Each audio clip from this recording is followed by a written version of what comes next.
What's going on, guys? My name is Tommy. I forgot the treats. Damn it all. This is what happens when I go down to one video a week because I've got this many patron games. I forget. Hang on, everyone. As I was saying, my name is Tommy. His name is Bag of Treats. Oh man, his eyes are already so huge, this little bastard.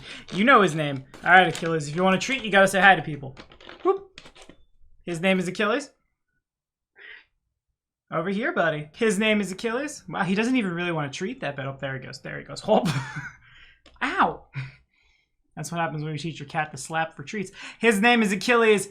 Speaking of things with claws that like to bite and stuff, today, at the request of Mr. Joshua Allen King, the Nightcrawler was such a overwhelming success. I guess we're gonna keep building the X-Men, this time with Wolverine. I feel like I say this every episode of Min-Maxing for Fun and Profit. This did not come out the way I thought it would. I'm really surprised, but it's really good. I don't hate the synergy I found. And remember, if you're liking what you're seeing, like, subscribe. Achilles, can you ding the... Go ding it. He's gonna whoop. Stay caught up on all your min-maxing for fun and profit. And I promise, it won't be much longer. My rent's gonna do this. I'll find an editor, somebody who can put all the videos together so I have time to make them and also make sure my patrons are getting the tier 1 content that they need. So you can stay caught up on your second edition stuff, and remember that patronage at any tier gets you access to a Google sheet that this bad boy's put together on. I really wish I had more Wolverine puns. I really don't. Anyway, today, this episode of Min-Maxing for Fun and Profit was brought to you in part by one of our newest patrons in Iron Fang Invasion, Dawn of Hope 2012. Thank you for your support, buddy. Now, here we go. You know him, you love him. In the comments below, you're already debating which version of him from the comics or the movies or what have you that we are putting together today. I'll save you the TLDR. The build points today that we're looking for are retractable claws made of bone. So yeah, I'm so sorry. If you thought this was a Tekokagi optimization video, it really isn't. Wolverine, by definition, is using natural weapons, but only has them sometimes. A skeleton reinforced with adamantium, or I guess we'd call that adamantine, wouldn't we? And an accelerated healing factor. That actually was a pretty hard one to come up with. For a while, I thought we were trying to find regeneration. There is a feat in 3.5 we almost took, but it would have been really bad for the build, so we did not. But there are quite a few ways to get something like fast healing on a character, so sure. I'm gonna start with our class today, because our class is not the jarring one. It's pretty straightforward, and we're taking all 20 levels of it. The Barbarian, chained or unchained, it's entirely up to you. But whichever side you are, today's archetype is the Invulnerable Ranger. The Invulnerable Ranger trades out Uncanny Dodge, Improved Uncanny Dodge, and its DR for DR/- equal to half her Barbarian level. I really don't know how to say that. I don't want to say DR over everything, because I know there are some people here who are new to Pathfinder. I don't want them to see that and be like, well, I should be able to eat that fireball, bruh. Because that isn't true. Maybe call it like true DR. Yeah, I'm gonna go with that. True DR equal to half her Barbarian level. Piercing, bludgeoning, slashing. If it's coming at you from a physical attack and not magic, not a spell, you absorb a lot of it. Double against non-lethal. You also get a free endure elements for hot or cold climates, and 1 point of fire or cold resistance for every 3 levels beyond 3rd, which, believe it or not, probably comes up more often than you'd think. Will you be fighting more red dragons or white dragons? Reign of Winter? Choose the cold one. Be able to survive all the cold weather environments you're going to in that game. How much fire is thrown around in the Whirlwind, you know what I mean? Like, those are gonna pan out. For our traits, Berserker of the Society, for that +3 extra rounds of rage, can make the early levels easier and make the late levels even more arbitrary, frankly. And if we're adopted by elves, we can grab Warrior of Old for the buff to initiative since we can't get reactionary. Our race is the real jarring one. I'm kinda surprised this worked out as well as it did, but like, it really does. Today, of all the things we could be playing, we are playing a Gathlin. Yeah, follow this card right up here. We did this one a long time ago. Tiny little fae with wings of wooden vines, a small creature no less, is deceptively good for building towards Wolverine's playstyle. And here's why. The first thing that turned me onto this race, in terms of, well, let's build for the Invulnerable Barbarian, is the Gathlin's favored class option, +1/4 to the Barbarian's damage reduction, if the Barbarian would not otherwise have damage reduction, it's DR over Cold Iron. So by 4th level, you've tacked 1 onto your DR all, and not a lot of forms of DR stack with each other. This will. But it gets even better than that. Yes, the race has a Constitution neg, but with the Treeborn alternate racial trait, we remove the con penalty and we're just plus Dex plus Cha. Our base speed drops to 20 and our fly speed drops to 30 clumsy. That's fine. We get fast movement as a barbarian. We're gonna pick it right back up to being just as fast on the ground as everybody else. And then, on top of all of that, Nimbus of Vitality, if we replace our spell-like abilities, which aren't super good for us anyway.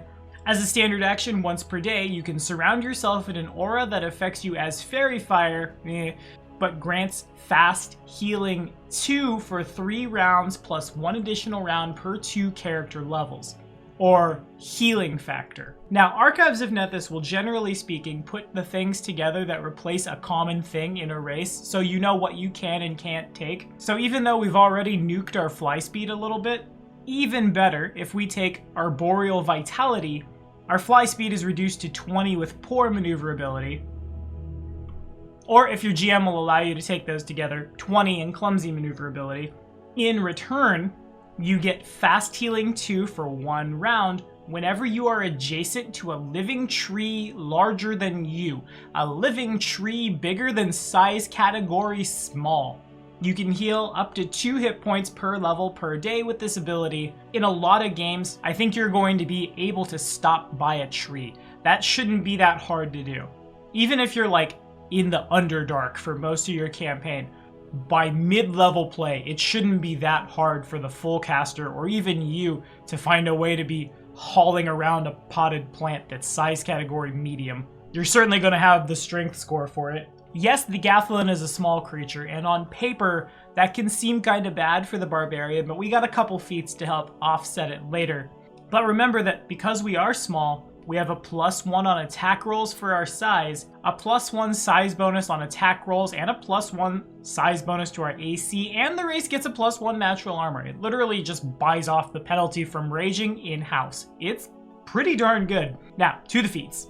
At level 1, we'll grab Step Up. Whenever an adjacent foe attempts to take a 5-foot step away from you, you may also 5-foot as an immediate action, so long as you end up adjacent to whoever's trying to run away from you. If you take this step, you can't 5-foot during your next turn. If you take an action to move, your speed is reduced by 5 feet. This is a prereq for us, but it's not a horrible one.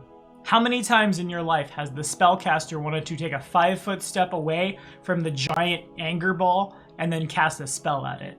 How many times does the archer want to 5-foot and shoot, right? You stay on top of people with this, which is huge for us. Put combat reflexes on the training enchantment at some point. We'll need it for late game play, but certainly you'll have all the attacks of opportunity you want if you can stay in their face. At level 3, we grab the feat chain that starts making this go off. It's one of my favorites. I'm not sure if we've talked about it on the channel yet. Honestly, there have been a lot of episodes of min-maxing for fun and profit, I sort of forget, but I've wanted to build around this for so long and it's so perfect for us here, Skyseeker style. Once per round when an opponent attacks you with a reach weapon, you can take a 5-foot step towards them as an immediate action. If the movement takes you to a square that the opponent's reach weapon does not threaten, you get a +4 to your AC against the attack. You can't 5-foot during your next turn, you're slowed down, blah blah blah. Okay, that one's the tax. But Skyseeker Thrash at level 5. You got a con of 13, you probably have a con of 13, Barbarian. Notice how I didn't even say anything about your ability score prioritization? You need big con and you need big strong and punch people, basically. When using Skyseeker style once you grab Thrash, you gain a cumulative +1 bonus on melee damage for every size category your opponent is larger than you. That's huge. That's a pun. I didn't mean to do that. Consider that a +1 to damage is the equivalent of a +2 to your strength score. It's almost like getting an enlarged person but without the penalty to hit, and I'm gonna go out on a limb and assume that most things are going to be at least 2 size categories larger, sometimes just 1, but probably in a lot of cases 3 or more by the end game than your small barbarian. In recent events in my campaigns at home, I have put the party up against a Ruchalik. In Kingmaker, they're fighting Will-O-Wisps right now. In Wrath of the Righteous, we're on the tail end of Dretches, but we're still in prime Brimarack territory, slowly advancing towards all Vrox all the time. Like I said, I'm willing to bet most of the time the small character gets a lot of value out of this. Honestly, if we were dex-based, we'd be even better, but that feels off flavor for Wolverine. Power Attack is next, probably ought to take that at some point. Then once we have a BAB of 9, Skyseeker Impact is the second half of an enlarged person that's not enlarging us. When using Skyseeker's style, whenever you hit an opponent larger than you with a melee attack, your weapon deals damage as if that weapon were one size category larger. Suddenly all our weapons are swinging like they're medium. You also gain a +4 on Sunders. I thought about putting some Sunder stuff in this, and honestly you could. If you think there's going to be a lot of dudes with great swords for you to snap in half, go for it. But in and of this style feat, all of the detriment from being a small martial is bought off. We'll take Skill Focus Fly next. For the first of kind of several things that will be a slight departure from the Wolverine department, and we'll talk about that in like a pure optimization stance when we get to the rage powers. But Powerful Wings will also give us a pair of wing attacks for when we're attacking with the boatload of natural attacks that a barbarian can do. It just becomes another nail in the coffin for how good this build is, how perfect the Gathlin is to play a barbarian. Once we've got that, we'll grab multi-attack, assuming that your GM will let you use the Beast Totem clause as the prereq.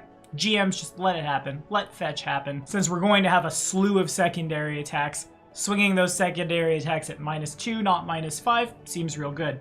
Since we're going to have a billion attacks, Hammer the Gap, getting extra damage in for each successful hit on an attack has huge value for a character like this. It's definitely one of my favorite The Rich Get Richer feats and kind of a sleeper in terms of optimization, followed closely by one that was released in the Martial Arts Handbook. Bread and butter for this kind of build, Combat Rhythm. When you deal damage with a melee attack to an opponent you have already damaged this round, you can reduce the total of any voluntary penalties to your melee attack rolls imposed by actions or feats, like Power Attack, by 1 to a minimum penalty of 0.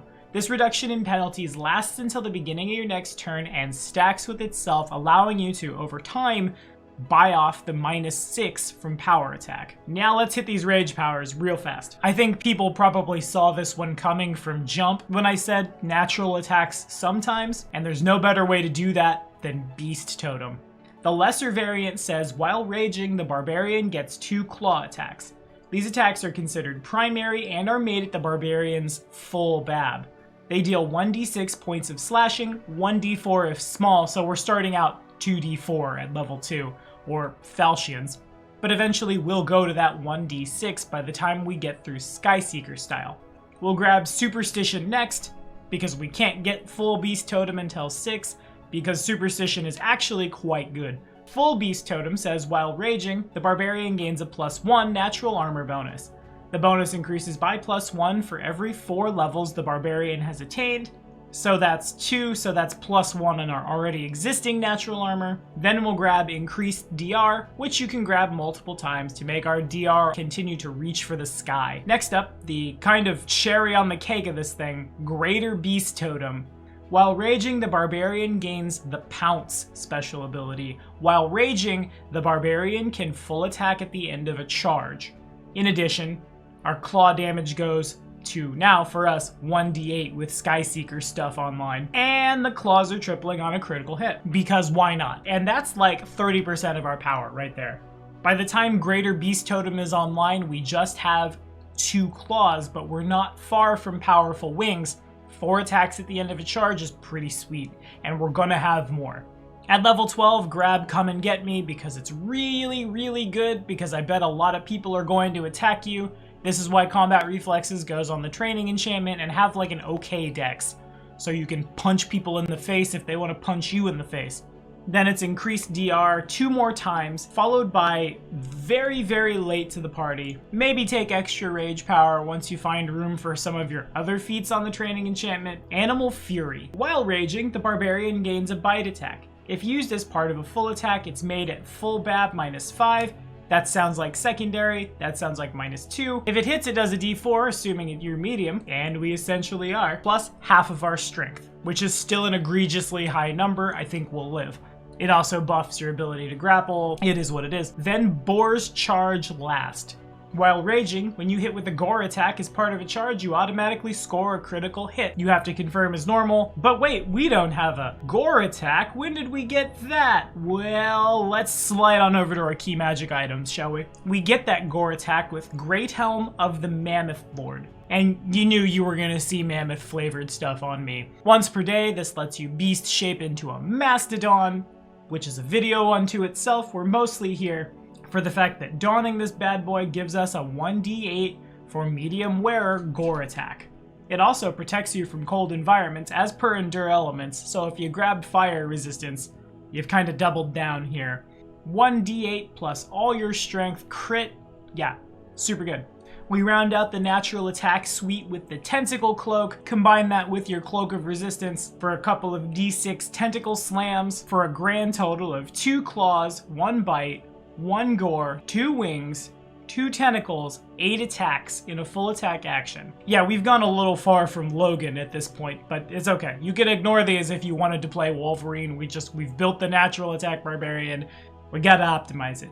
Since we will be attacking with natural attacks and not unarmed strikes, and a lot of them are coming from a lot of different sources, we'll be looking for an Amulet of Mighty Fists with the Furious enchantment. So we'll only ever have a +4 in actual factual enchantment, but Furious increases that by +2 for a total of +6, which means we can break epic DR.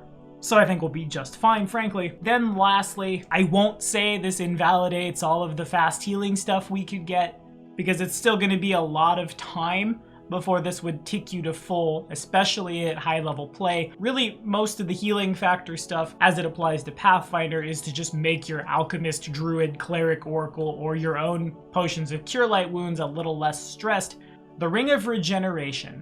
When worn, the ring continually allows a living wearer to heal 1 point of damage per round and an equal amount of non-lethal.